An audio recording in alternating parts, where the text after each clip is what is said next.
Bien, bueno, buenas tardes a todos nuevamente.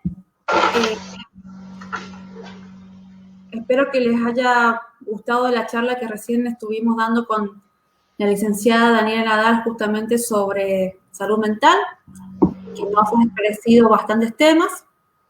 Bueno, yo ahora justamente lo que les voy a comentar de una forma pero muy sencilla, son los aspectos más básicos e importantes a tener en cuenta de la ley 26.657 que hemos venido hablando, justamente que es de salud mental, y luego les voy a estar comentando los derechos más importantes del paciente, justamente en la ley que así se denomina derechos de los pacientes en relación a los profesionales de la salud.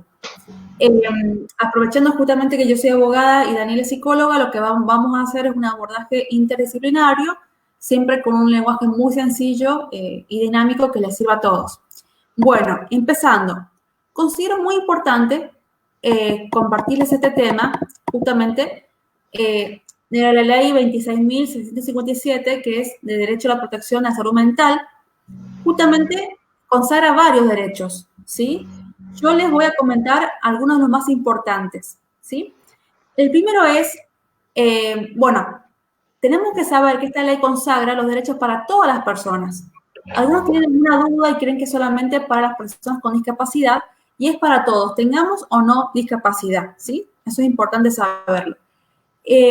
Uno de los derechos más fundamentales que consagra justamente es a recibir atención sanitaria y social integral y humanizada a partir del acceso gratuito, igualitario y equitativo. ¿Qué quiere decir todo esto? Quiere decir que Argentina, porque esta ley rige en todo nuestro país, está obligada justamente a tener atención de la salud mental en los hospitales públicos, ¿sí? Porque las personas tenemos derecho a hacer atender nuestra salud mental en forma gratuita y también en forma igualitaria y equitativa. Entonces, este es el primer punto que yo le quiero remarcar, ¿sí? Que los hospitales públicos justamente están obligados a brindar servicios de salud mental, psicología, psiquiatría, etcétera, ¿sí? Ahí también te puedo decir algo. Sí, Daniel, te escucho. Sí, que es importante que la gente sepa que no solamente en los hospitales o ex hospitales neuropsiquiátricos, sino que todo el dispositivo del sistema de salud, ya sea centros de salud o hospitales generales. Exactamente, todo el sistema de salud, muy bien. Bueno, les seguimos comentando otros derechos. Justamente, si nos fijamos en el inciso D, que yo les traigo acá, nos habla de un derecho a recibir tratamiento y a ser tratado con la mejor alternativa terapéutica, que menos restrinja sus derechos. ¿Qué quiere decir esto? Justamente recién con Daniel estuvimos hablando de la internación, ¿sí? Gracias a esta ley de salud mental y gracias a la Convención de Personas con Discapacidad, la internación debe ser considerada en última ratio, es decir, como última alternativa, como última posibilidad. La internación para padecimientos mentales es en esos motivos donde ha fracasado toda otra alternativa terapéutica, ¿sí? Ya no es como antes, años atrás, que una persona, por ejemplo, que veníamos hablando con Daniela, se la consideraba peligrosa, ¿sí? Y por ello justamente se le internaba forzosamente o involuntariamente. Eso ya no existe más. Justamente vamos a ver que todas las alternativas terapéuticas, incluida la internación, deben ser dispuestas siempre en resguardo de la salud mental del paciente, no como castigo. Y recordando esto, que la internación siempre es la última alternativa, siempre se deben justamente proceder con otros tipos de terapias, ¿sí? Bien. Otro derecho, que esto es muy importante, es a no ser identificado ni discriminado por un padecimiento mental, actual o pasado. Esto es muy importante porque yo muchas veces he visto que en determinados medios de comunicación, no todos, por ejemplo, se pierde una persona e inmediatamente colocan la foto, el nombre, el apellido y dicen, por ejemplo, fulana de tal que padece esquizofrenia no aparece en su casa desde el viernes pasado. Eso no se puede hacer, eso es ilegal. ¿Por qué? Porque justamente la ley está prohibiendo que a la persona se le identifique por su padecimiento mental, que yo tampoco estoy de acuerdo con llamarlo padecimiento, la ley lo hace. ¿Con qué finalidad hace esto la ley? ¿Con qué finalidad prohíbe esto? Justamente evitar la estigmatización y también evitar justamente que alguien aprovechándose de la discapacidad mental de esta persona, ¿sí?, pueda llegar a perjudicarla, ¿sí? Entonces, bueno, esto debería ser denunciado. No se puede identificar ni mucho menos discriminar a una persona por tener determinado diagnóstico mental, ¿sí? Bueno, otro de los derechos importantes es ser informado de manera adecuada y comprensible de sus derechos. Fíjense qué importante. La ley nos habla de manera adecuada y comprensible, es decir, a mi propia discapacidad. Si yo tengo, por ejemplo, una discapacidad, un retraso mental grave, se va a tener que buscar justamente la alternativa de comunicación para que yo pueda entender, ¿sí?, mediante pictogramas, lo que fuera. Supónganse que yo, además de mi capacidad mental, tenga asociada una sordera profunda, ¿sí? Entonces, justamente este derecho se va a respetar cuando a mí me asistan con un intérprete de lengua de señas que me justamente informe de mis derechos. A esto se refiere justamente la ley cuando dice que como paciente tengo el derecho de que me informen de manera adecuada y comprensible, no con tecnicismos médicos que ninguno entiende, sino acorde a mi capacidad de comprensión, ¿sí? Y después, otro derecho que les quiero recalcar, que me parece muy importante, es que todos los pacientes tenemos el derecho de tomar decisiones relacionadas con nuestra atención y tratamiento. Nadie me puede imponer un tratamiento de forma coactiva, salvo algunas excepciones que ya enseguida con Daniela las vamos a hablar. En principio, sí, justamente yo tengo que tomar la decisión sobre qué tratamiento y qué tipo de atención de salud quiero recibir. Bien, esto es básicamente lo que yo les quise resumir como más importante justamente de los derechos consagrados por la Ley de Salud Mental, ¿sí? No sé si Daniela quieres hacer alguna acotación. No, está muy bien, está muy bien. El tema de la estigmatización es algo que así como vimos que los modelos han persistido, también el tema de la estigmatización. Para quien no entienda qué es la estigmatización, es el señalamiento de la persona con respecto a alguna característica que lo pone en un estado de debilidad o de vulnerabilidad, ¿no? Exactamente. Entonces, estigmatizar, por ejemplo, también se estigmatiza mucho desde el trabajo a las personas que han tenido algún tipo de episodio, aunque no sea ya un trastorno, pero haya sido un estado, aunque sea transitorio, de alteración de su salud mental, por ejemplo, en los llamados, en los casos de moving en los trabajos, ¿no? Y que las personas después son estigmatizadas a la hora de volver al trabajo. Entonces, bueno, aunque no sea una persona con una discapacidad, no haya quedado con una discapacidad, persiste aún habiéndose dado el alta, la estigmatización. Perfecto. Bueno, ahora les quiero comentar muy brevemente nuestra norma máxima internacional, que es totalmente obligatoria en Argentina. Lo recalco porque me ha pasado a veces en algunos juicios que tenían amparo contra obras sociales, que hay ciertos abogados de obras sociales que desconocen esta convención y hasta desconocen su validez. Muchos de ellos me decían como que era una declaración de principios, es decir, como que era algo, como una especie de poesía, y mucha gente conoce que esto es obligatorio.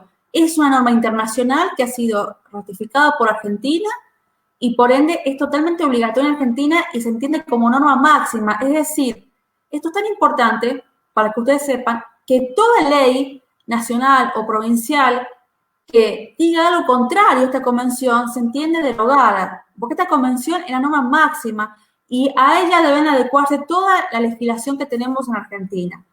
Respecto a esta parte de salud mental que estamos hablando hoy, es muy importante destacar el artículo 17 que comienza a consagrar el derecho a la protección integral, ¿sí?, de la persona con discapacidad, ¿sí? Y mira lo que dice, es bastante extenso, pero yo rescato la parte más importante. Dice, toda persona con discapacidad tiene derecho a que se respete su integridad física y mental en igualdad de condiciones con las demás. Acá nos está consagrando justamente el derecho a la salud mental en igualdad de condiciones. Luego, el artículo 25 consagra el derecho a la salud integral, dentro del cual se comprende, obviamente, la salud mental, porque no solamente la salud física, ¿sí? Es también la salud mental. Y el artículo 26 justamente nos consagra el derecho a la habilitación y rehabilitación de la salud, donde también se incluye la salud mental. Por ende, para todos aquellos que tenían la duda, la Convención de Personas con Discapacidad consagra el derecho a la salud mental, por supuesto. Recién se los decimos, artículos 17, 25 y 26 específicamente, ¿sí? Bueno, entonces ahora yo les quiero comentar muy brevemente el tema de la historia clínica, que nos parece sumamente importante comunicárselos junto con Daniela, porque Sí. hay mucha controversia en esto, hay muchos pacientes, no solo justamente que tienen afectada su salud mental, sino también su salud física, que por allí les es negada la historia clínica, no se las quiere entregar, o por allí está incompleta, o por allí justamente la necesitan para hacer un juicio de amparo contra una obra social o prepaga o el Estado, y resulta que les faltaron determinados requisitos. Bueno, entonces sencillamente acá les queremos comentar, la historia clínica está regulada legalmente, ¿sí? No es a criterio de la institución médica o del profesional o del juez. La historia clínica está regulada justamente por la ley de los derechos del paciente. ¿Y qué es esto? Cuando ustedes le piden la historia clínica, justamente es un documento, ¿sí? Que es obligatorio de llevar por el profesional y es cronológico. ¿Qué quiere decir? Que se va anotando día a día, ¿sí? Conforme cómo va pasando el tratamiento, ¿sí? También tiene que ser foliado, es decir, numerado. Si es llevado, por ejemplo, porque puede ser llevado en computadora o puede ser llevado en libros. Si es llevado en libro, tiene que estar numerado las hojas.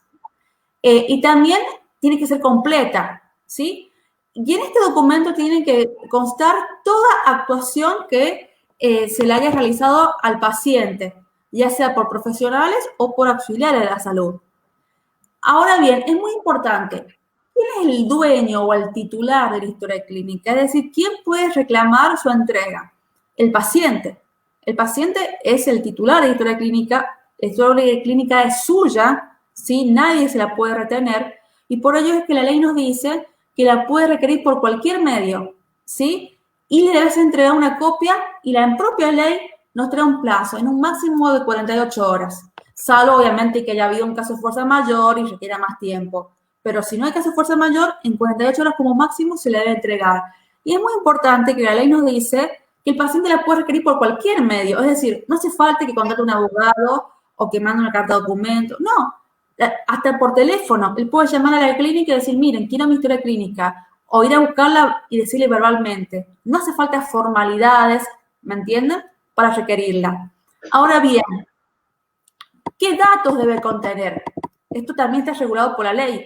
Debe contener primero la fecha en que se inicia, luego identificar al paciente y también su núcleo familiar, también identificar qué profesional interviene y su especialidad, si es médico, supóngase, clínicos, psiquiatras, etcétera, ¿sí? También los registros, es decir, las anotaciones, deben ser claras y precisas de los actos que se realiza. Por ejemplo, hoy tuvo una consulta, hoy se le suministró una medicación o se le indicó una medicación, ¿ves? Cada registro o anotación que se va haciendo tiene que ser muy clara. Asimismo, acá te quería decir algo que es lo que nos pasa muchas veces a los psicólogos, que nosotros en la historia clínica hay una confusión, ¿no? De formación. Todo lo que dice el paciente no se debe colocar en la historia clínica, en el caso del psicólogo. Por eso, por lo general, llevamos un registro separado a la historia clínica para ir recordando, de acuerdo a la línea teórica o modelo teórico con que nos manejemos, solamente vamos a poner aquellas acciones que realizamos en la terapia. Por ejemplo, hacemos un diagnóstico, tomamos tal técnica, o ponemos el diagnóstico presuntivo, pero no si el paciente todo lo que nos dice o nos verbaliza. Porque el problema acá es el manejo de la historia clínica. Exacto. Interno a una institución. Muchas veces acceden a la historia clínica administrativos o contables cuando tienen que pagarle al profesional las prestaciones y no corresponde, porque es una falla de ética profesional y una falla de ética institucional. Y eso está ocurriendo, eso está ocurriendo. Entonces es muy importante este manejo, me parece muy importante el tema de la historia clínica referido a la salud mental, porque hay cosas que son muy privadas de la persona que no tenemos que colocarlas en la historia clínica, pero sí podemos colocar de alguna manera el accionar que hicimos con esa persona, pero no cosas de la intimidad de la persona. Guardando la confidencialidad del paciente. Claro, porque suponete un caso de abuso sexual, vos podés poner abuso sexual, pero no necesariamente tenés que poner los detalles. O podés poner problemas con la sexualidad y no necesariamente, dependiendo en qué institución sea, cómo lo vas a colocar, ¿no? Entonces, esto es muy delicado y creo que debería ser un curso entero para todos los profesionales sobre lo que es la historia clínica. Exactamente. Bueno, volviendo al tema, después, otro de los requisitos o contenidos de historia clínica justamente es todo acto médico, ya sea realizado o indicado. ¿A qué me refiero? La prescripción y suministro de medicamentos debe constar en historia clínica, es decir, qué medicamentos se le indicaron, también qué tratamientos se le hicieron o prácticas, después qué estudios se le han pedido. También esto es muy importante, el diagnóstico presuntivo. ¿Qué quiere decir esto? El diagnóstico presuntivo es aquel que el profesional presume que tiene, ¿sí? Estima que tiene. Y en su caso, después, si lo llega a confirmar, se transforma en un diagnóstico certero, que realmente tenía. Después también el pronóstico, que quiere decir cómo cree él que va a evolucionar, ¿sí? Su diagnóstico. En síntesis, lo más completo posible debe ser la historia clínica. Siguiendo con ello, yo acá les hago un resumen, que en la historia clínica podemos decir que tiene 3 características, que es íntegra, es única y es inviolable.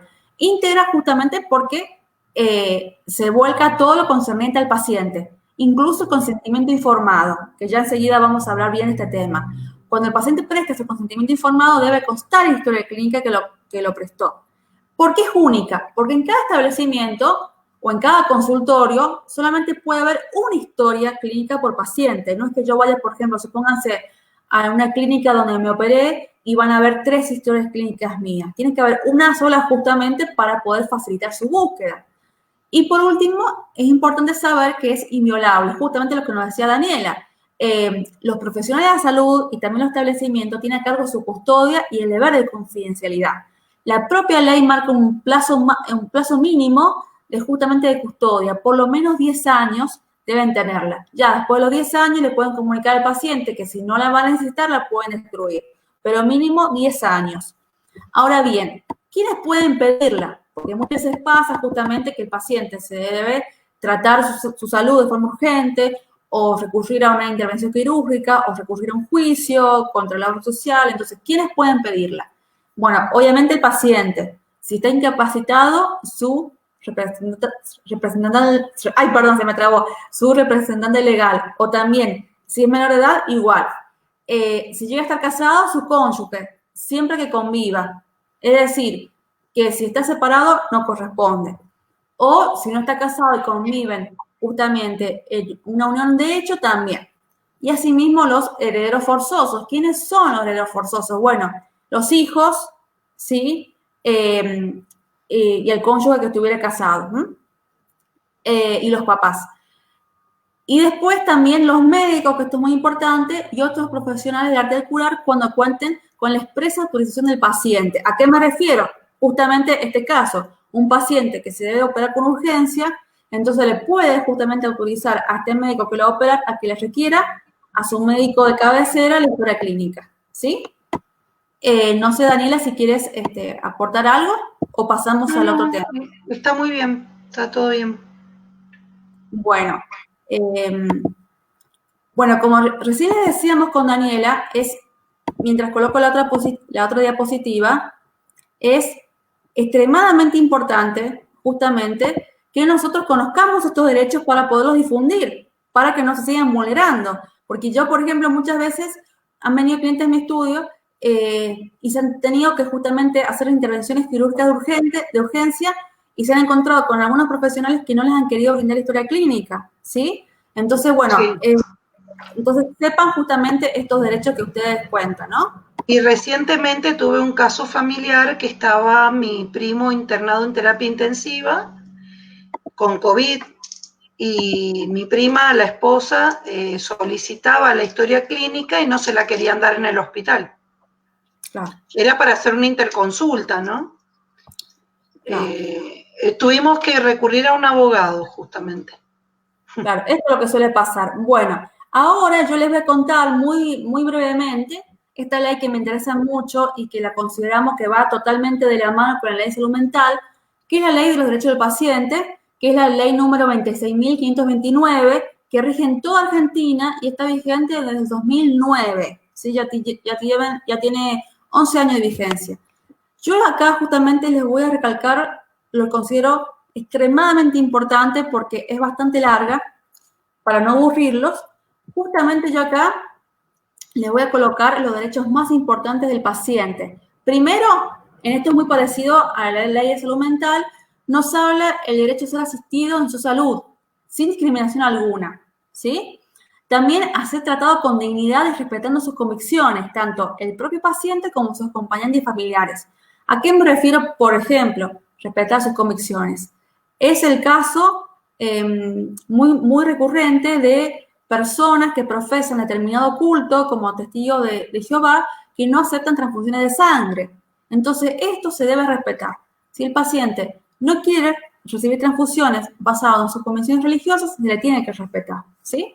Bueno, otro derecho importantísimo es que debe ser respetada su intimidad y su autonomía de la voluntad. Intimidad, ¿qué quiere decir? Que ningún profesional puede, por ejemplo, decir públicamente cuál es el diagnóstico de determinado paciente, ni mucho menos sacarle fotos. Acá había un caso muy interesante hace muchos años atrás en Argentina, por Seti de Balbín, justamente era un señor que estuvo internado y le sacaron fotografías, estando internado, todo entubado, y las publicaban en el diario. Entonces la familia accionó, y esto fue mucho antes de que existe esta ley, justamente porque se había vulnerado su intimidad, ¿ven? Y hace Acá muy... te quisiera, claro, acá no te quiero interrumpir, pero acá hay un punto que aunque no sea en el ámbito sanitario, a mí fue por una experiencia que tuve, fue en el ámbito educacional, ¿no?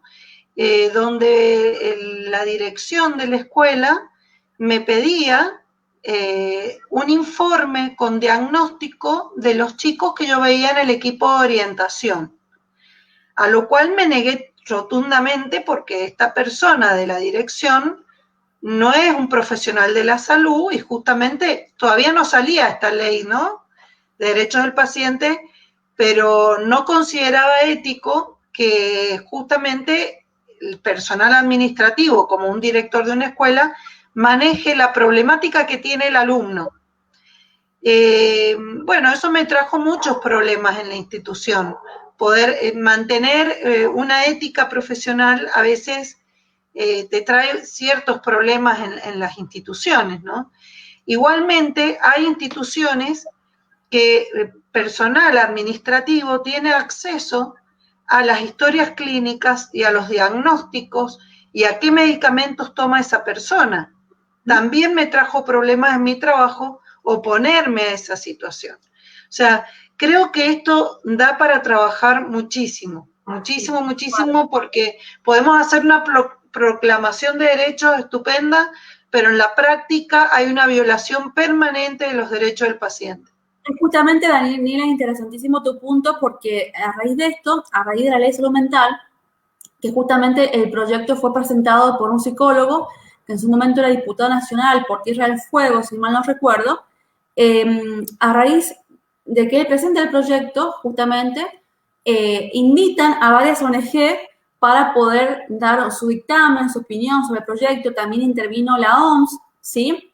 Dando su visión, porque fue, digamos, en toda Latinoamérica uno de los primeros países en tener una ley de salud mental nacional, y fue algo realmente tremendamente importante, lo es hasta el día de hoy, obviamente, y justamente surgió esta controversia, Muchos decían, la ley es muy buena, obviamente faltarían algunos detallitos, ajustarlos para que sea excelente, pero en la práctica nos seguimos encontrando con gente que sigue, digamos, actuando como si la ley no existiera, ¿sí? O sigue, digamos, teniendo modelos de pensamiento muy cerrados.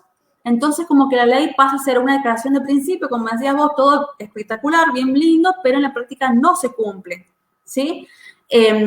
Y después tenemos la reglamentación, que si da el tiempo también se los voy a comentar. La reglamentación de esta ley vino por decreto, y hubiera sido bueno que el decreto reglamentara todos los artículos, pero lo que sucedió es que reglamentó solamente algunos. Entonces, al no estar reglamentada en forma general, ha surgido muchas lagunas, como llamamos los abogados, ¿no es cierto?, muchos vacíos. Entonces, eso se ha prestado que muchas veces no se respete o cada uno interprete a su manera, ¿sí? Porque, vuelvo a lo mismo, por más leyes que existan, no podemos cambiar todavía la mentalidad de las personas. Hay gente que tiene en su cabeza todavía la mentalidad del modelo, ¿no es cierto?, tradicional, donde la persona no era sujeto de derecho, sino que era objeto de derecho.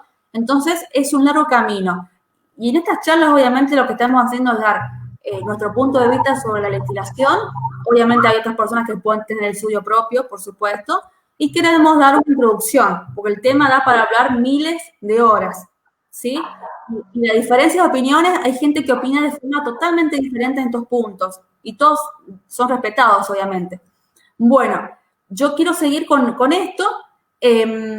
Justamente otro de los derechos que consagra es a que su documentación clínica sea confidencial, porque estamos hablando, salvo obviamente que el propio paciente preste conformidad o el juez competente. Y también, que esto se encausa con lo que recién hablábamos, aceptar o rechazar determinadas terapias o procedimientos médicos, ¿sí? Bueno, esto es re importante. La propia ley, en el mismo artículo que consagra los derechos del paciente, nos habla de que los niños, las niñas y adolescentes tienen derecho a intervenir en la toma de decisiones del procedimiento o terapia que involucren su vida o salud. Tienen derecho a intervenir, es decir, que se les debe preguntar. Esto es para mí fundamental. Muchas veces hemos visto casos que han salido en la prensa de niñas involucradas donde se han tomado decisiones sobre su cuerpo, sobre su salud, sin siquiera preguntarles. ¿Ves? Bueno, otro de los derechos es que el paciente puede rechazar procedimientos que impliquen encarnecimiento terapéutico. Esto también, yo lo he resumido así, pero da lugar a que hagamos muchas charlas más. Después, derecho a recibir información sanitaria sobre su salud y también rechazar recibirla. Esto es sumamente importante. Hay personas que por algo muy personal o quizá por propio de sus miedos, sus angustias o por quizás su propio diagnóstico, no quiere enterarse de lo que tiene. No quiere. Entonces, la ley justamente también consagra que tiene derecho a no querer enterarse, a no querer recibir la información de su estado de salud. Y esto se debe respetar.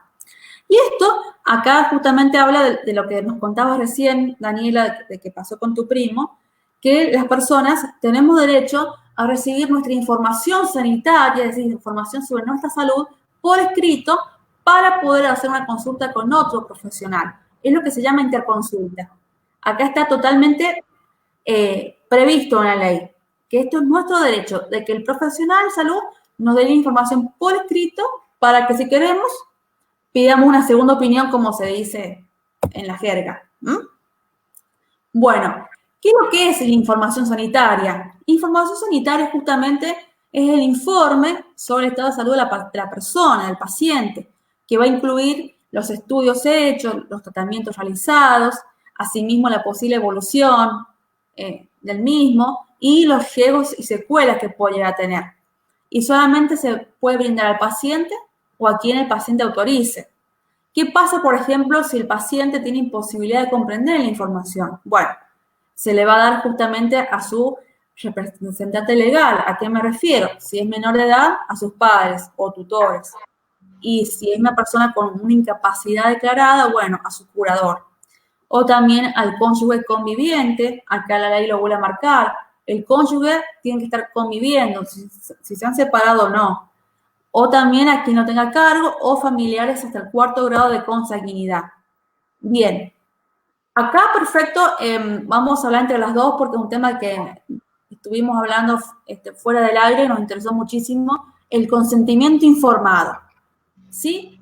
¿Qué es lo que es el consentimiento informado? Es cuando el paciente acepta determinado tratamiento o estudio o intervención, pero siempre y cuando previamente el profesional de salud lo haya informado sobre estas cuestiones que yo les voy a decir. Primero, ¿cuál es su estado de salud? Segundo, ¿cuál es el procedimiento que le propone hacer? Con, obviamente, especificándole los objetivos, o sea, ¿para qué va a servir eso? También, ¿cuáles son los beneficios que se esperan de este procedimiento? Por supuesto, decirle cuáles son los riesgos, las molestias y los efectos adversos que se pueden prever. También debe justamente especificarle si existen procedimientos alternativos, ¿ven? Asimismo, las consecuencias previsibles de no realizar este procedimiento. O sea, ¿qué pasaría, supónganse, si el profesional está recomendando hacer una cirugía y el paciente no se la quiere realizar? Entonces, decirle justamente cuáles son las consecuencias de no realizarla, ¿ven? Bueno, con respecto a la salud mental, se da mucho también la fantasía de que el que tiene a veces un paciente, de que en un mes o en 2 sesiones ya va a estar bien. Entonces, que tiene que ver también con la escasa formación que tiene en general la población con respecto a la salud mental, ¿no? Realmente, y lo que implica un tratamiento psicológico, lo que implica una medicación, bueno, es realmente muy importante, digamos, la formación o la educación con respecto a la salud mental de la población, para que justamente a la hora de decidir puedan realmente tomar decisiones sobre su propia persona y no estar a expensas. Por eso yo le cambiaría el nombre a la ley, ¿no? Yo no le llamaría más la ley de derechos del paciente, porque paciente pertenece al modelo médico hegemónico, donde la persona esperaba que un otro que tiene el poder y el conocimiento le diga lo que tiene que hacer. Por eso era paciente, esperaba que el otro le dijera. En cambio, hoy estamos hablando de un usuario de un servicio de salud, que somos todos, ¿no? Entonces, no solamente es paciente el que está enfermo, vos dijiste, esta ley es para todos. Bueno, esto también es para todos, porque todos en algún momento somos usuarios del servicio de salud. Exactamente. Entonces, yo le cambiaría el nombre a la ley. Bueno, sí, hay muchas cosas que obviamente uno que tiene la posibilidad, ¿no es cierto?, de estudiar y también hace cuenta de las connotaciones negativas y positivas de las palabras. Por ejemplo, cuando la ley habla siempre de padecimiento mental, como que la persona padece. Claro, no se habla como hablamos ahora de sufrimiento psíquico. Exacto. Bueno, para terminar esta parte que considero muy importante, ¿de qué modo se presta consentimiento informado? Esto es lo que la ley dice. Siempre estamos hablando de lo que la ley dice, ¿sí? Para ser más objetivos. El consentimiento, la ley nos dice que se puede prestar verbalmente, ¿sí? O sea, supónganse, viene el profesional de salud, en el caso más general, le propone un determinado tratamiento y el paciente dice sí o no. A eso se refiere. Pero la ley dice en cuáles casos sí o sí debe constar por escrito y dónde debe constar en la historia clínica. Debe constar por escrito que el paciente aceptó. En los casos de internación, en los casos de intervención quirúrgica, seguramente ustedes alguna vez se han operado o han acompañado a alguien a operarse y lo hacen firmar una planilla, ¿ven? Ese consentimiento informado, donde le explican todo esto que yo recién les comentaba. A su vez, en el caso de los procedimientos de diagnóstico y terapéuticos invasivos, ¿sí? También va por escrito el consentimiento, aquellos procedimientos que impliquen riesgos según lo determine la reglamentación de esta ley, y en caso de revocación, que esto es sumamente importante. El paciente o la persona que ha prestado su consentimiento a determinada práctica o tratamiento, intervención, lo que fuere, la puede revocar en cualquier momento. En cualquier momento, por más que usted, supóngase, lo fueron a operar. Entonces, usted llenó la planilla de consentimiento informado, la firmó y la entregó al médico y después usted se arrepiente porque le dio miedo o porque se enteró de que quizás esa cirugía no le iba a hacer bien, lo que fuere, usted lo puede revocar, ¿sí? Pero se revoca por escrito, no verbalmente, ¿sí? Por una cuestión de responsabilidad del profesional. Claro. Bueno, no sé, Daniela, si quieres agregar algo, porque de no ser así, podemos terminar No, acá. lo que podemos decir es que en el caso de salud mental, el consentimiento informado mayormente es en forma verbal. En algunos casos lo he hecho por escrito cuando se trata de menores de edad y el consentimiento lo tienen que dar los padres, ¿no? Entonces, bueno, se les explica qué es lo que se va a trabajar y se deja constancia en la historia clínica, ¿no? Y la firma de los padres avalando, digamos, el tratamiento. Porque también surgen muchas veces aquellos que después dicen, a mí no me dijo nada. Exactamente. La viveza criolla, a mí usted no me dijo nada de que iba a trabajar, qué sé yo, sobre educación sexual. Entonces, Bueno, y mi hijo me ha venido en la casa con preguntas y esto y el otro, ¿no? El tema también cuando se trabaja en los ámbitos educativos, porque no solamente en consultorio o en hospitales, vuelvo otra vez al ámbito educativo, porque cada vez más se trasladan algunas funciones que tienen que ver del sistema sanitario al sistema educativo, ¿no? Justamente con el ESI, con la educación sexual integral, que la dictan muchas veces docentes que no han sido a lo mejor suficientemente entrenados, o sí, no todos, para dar este tipo de educación.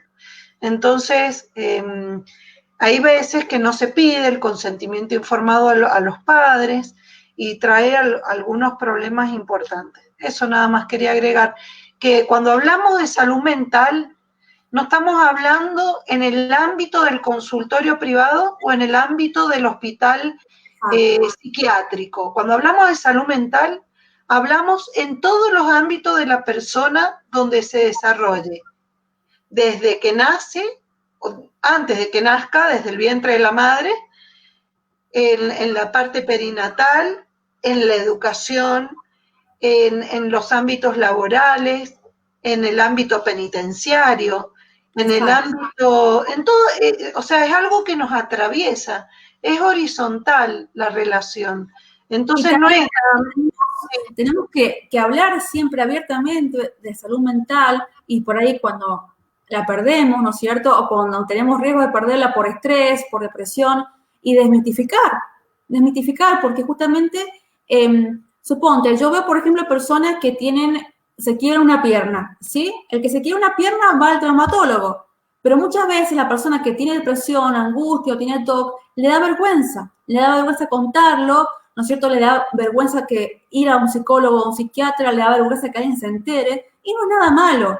Tenemos que desmitificar. No, justamente ahí estamos con el modelo antiguo totalmente de la época medieval y justamente con la estigmatización, ¿no? Social alrededor de la persona que recurre a un tratamiento de salud mental. Y en algunas provincias más que en otras, ¿no? Qué sé yo, por ejemplo, en Buenos Aires es raro que te encuentres con alguien que no ha tenido alguna vez tratamiento psicológico y que haya acudido voluntariamente a su tratamiento. Mira, Daniela, si quieres te leo algunas preguntas. Si Sí. quieren, sigan haciendo las preguntas. Yo les voy a leer las que estoy leyendo ahora, porque a veces se tarda un poquito en actualizarse. Hay un delay. ¿Sí? Bueno, miren, son todas muy lindas las preguntas que han hecho. Alejandrina Velot nos dice, buenas tardes. Si una persona con autismo se escapa de su casa y es necesario hacer una búsqueda masiva, ¿sus cuidadores tienen derecho a publicar sus fotos y su diagnóstico? Pregunto porque en el caso de autismo es muy importante conocer que se trata de una persona con autismo. Esta es una de las llamadas discapacidades invisibles. Es importante informar a la sociedad y a la policía cómo tratar a esa persona para ayudarla a volver.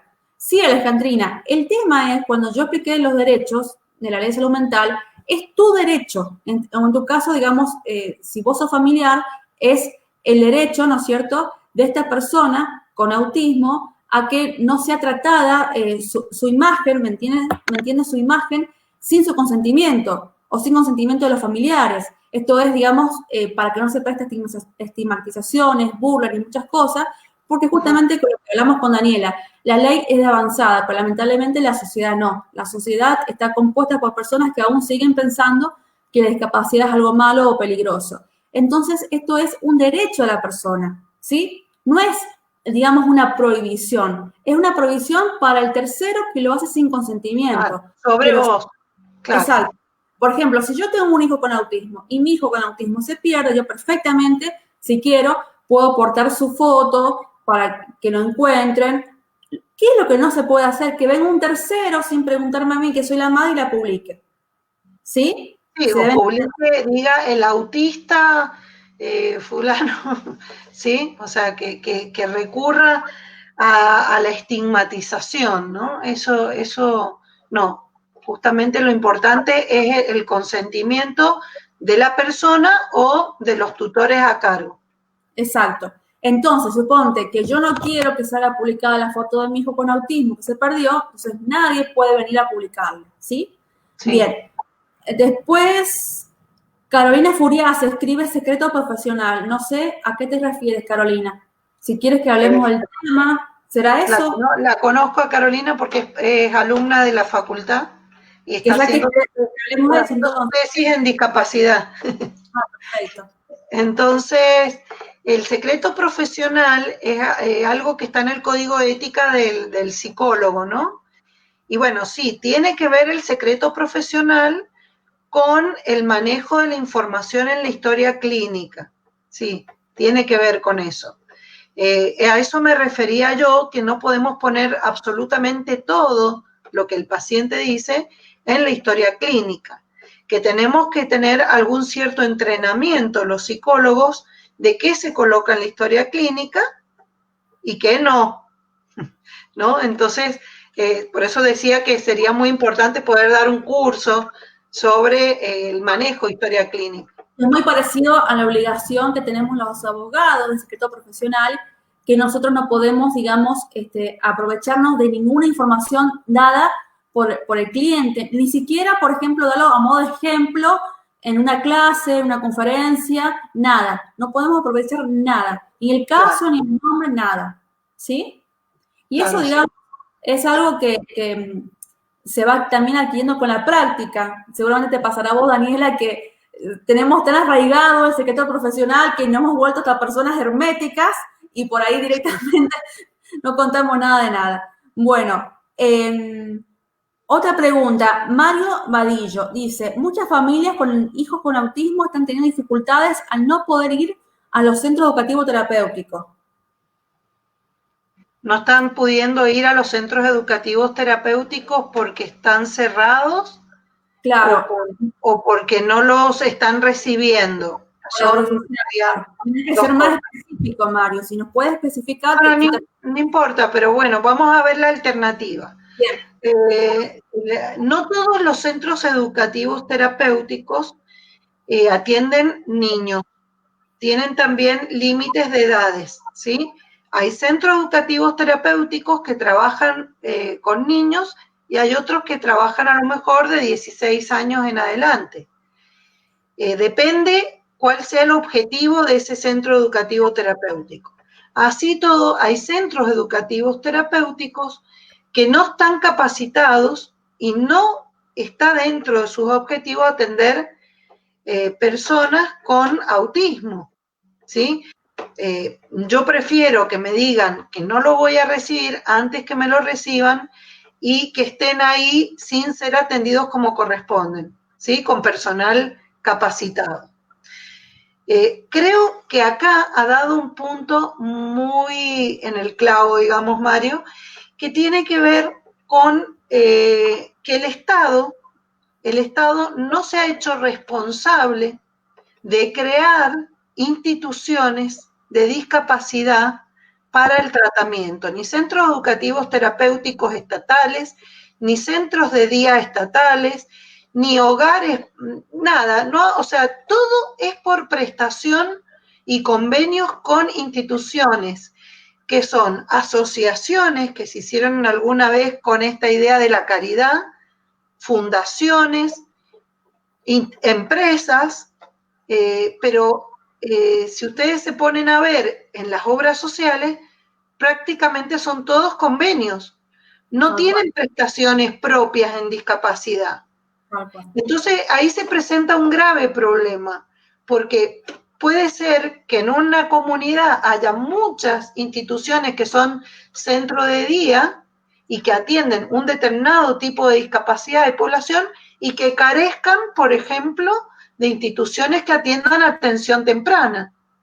Entonces, ¿dónde va esta persona? ¿Dónde el Estado garantiza a esta persona su atención?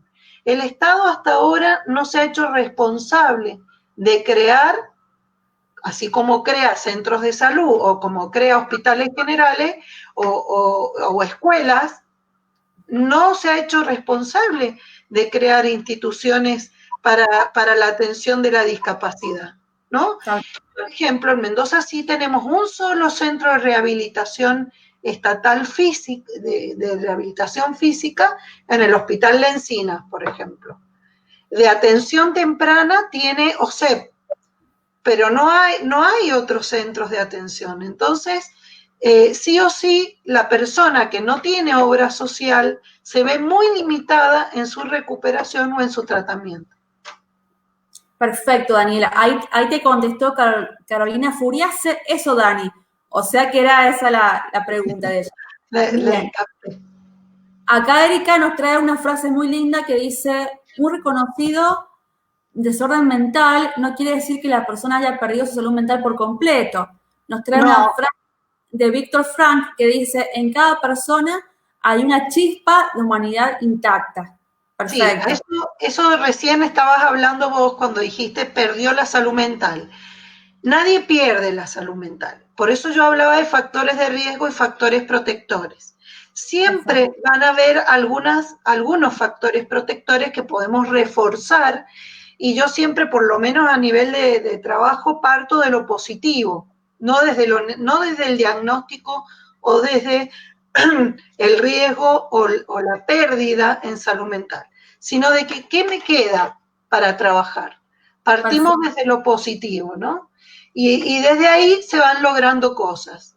Bueno, hay otra pregunta, esta vez de Adriana Romero, que ella es médica y pregunta: en el caso de la solicitud de diagnóstico explícito en recetas farmacéuticas, ¿se tomaría también como divulgación de diagnóstico, dado que lo exigen en todas las recetas? No, Adriana, eso no, porque ahí estás ejerciendo tu profesión, estás ejerciendo justamente lo que te corresponde, que es, para poder solicitar un determinado remedio, le colocas el diagnóstico.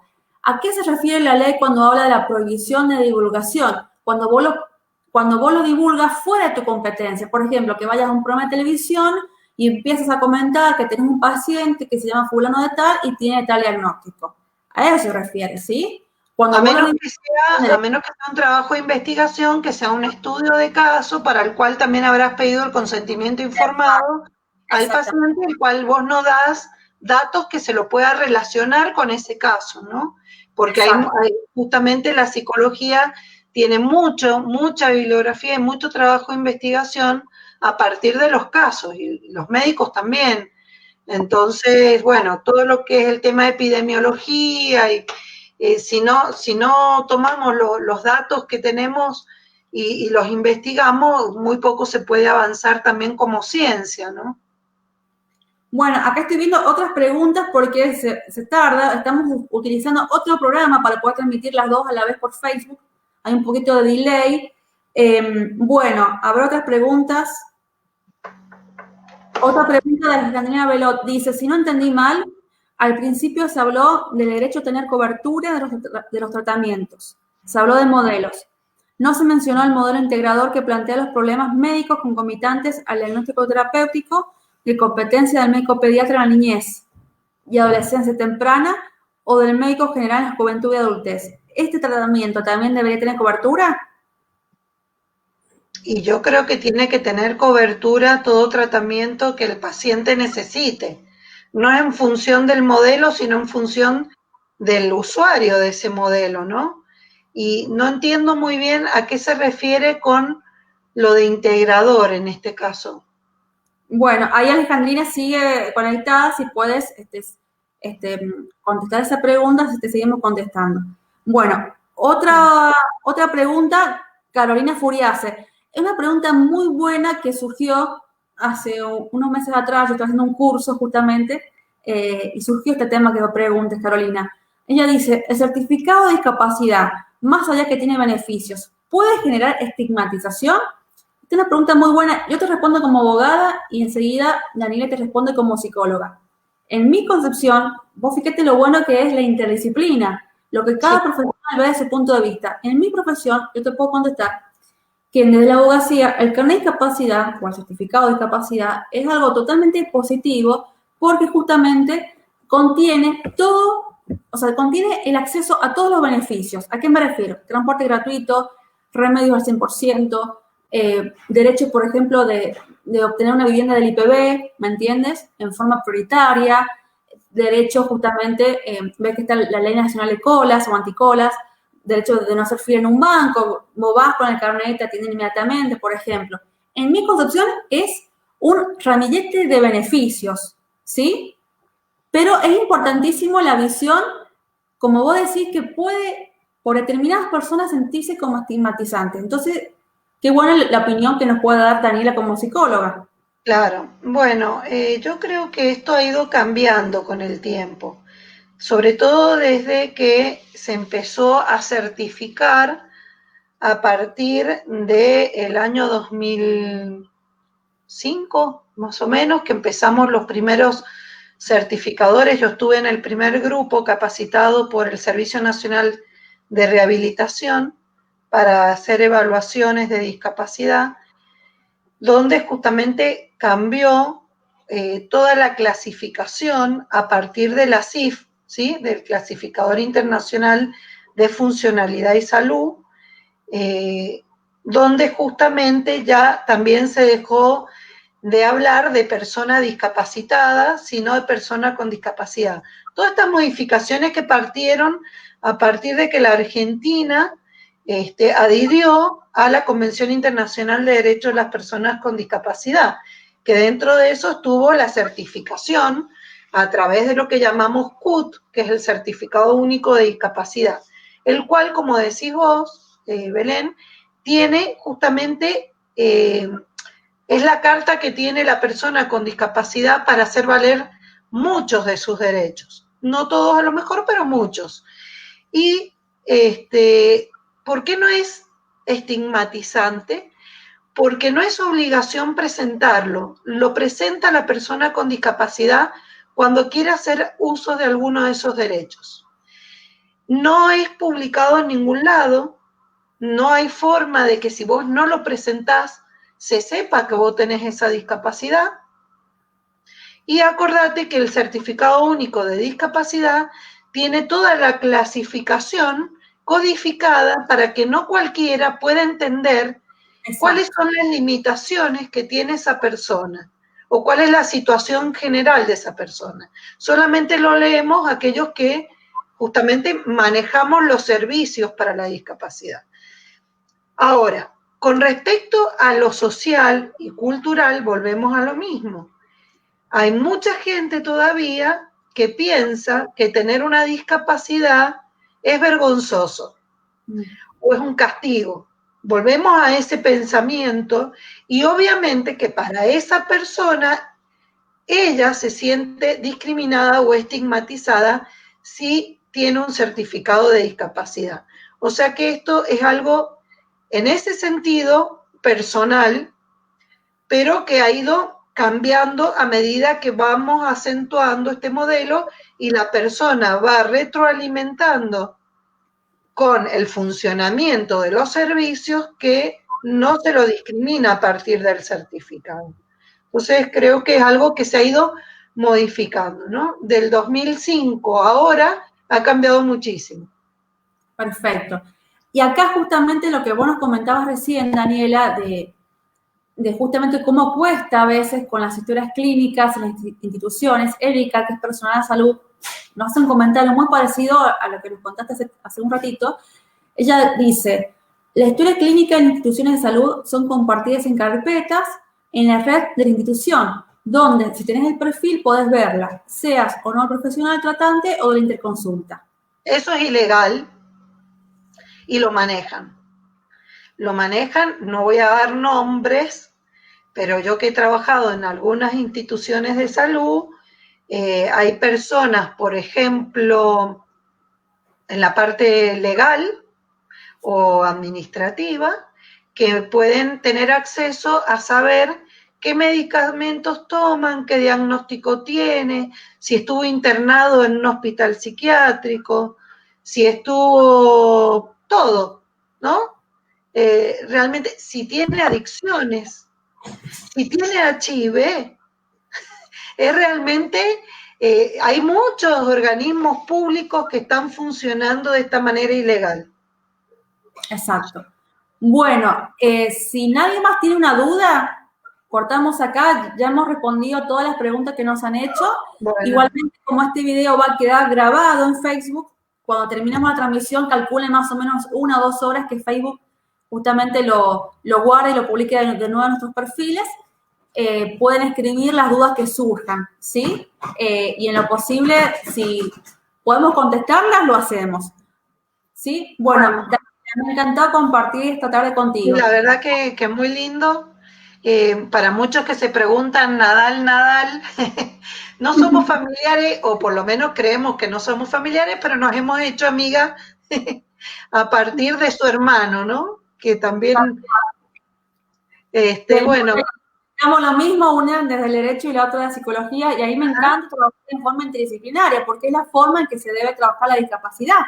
Es que es lo que decía en un principio, como la salud mental se considera como una construcción, y por eso es fundamental que el trabajo de la salud mental tiene que ser interdisciplinario. No se puede trabajar de otra manera. Así que bueno, muchas gracias María Belén por tu iniciativa y por tu invitación, y esperemos que sea el primero de otros encuentros. Así será. Muchísimas gracias, Daniela. Muchas gracias a todos los que se han quedado viendo, participando. Gracias a todos aquellos que han preguntado, a los fans. Les mandamos saludos a todos y que tengan un buen fin de semana. Dale, un beso grande. Hasta luego. Chao.